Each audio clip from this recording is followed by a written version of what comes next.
ما في المقام لذي عقل وذي أدب من راحة فدع الأوطان واغترب.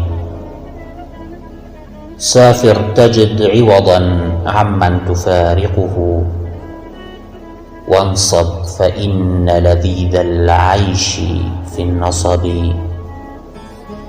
إني رأيت وقوف الماء يفسده، إن سال طاب وإن لم يجر لم يطب.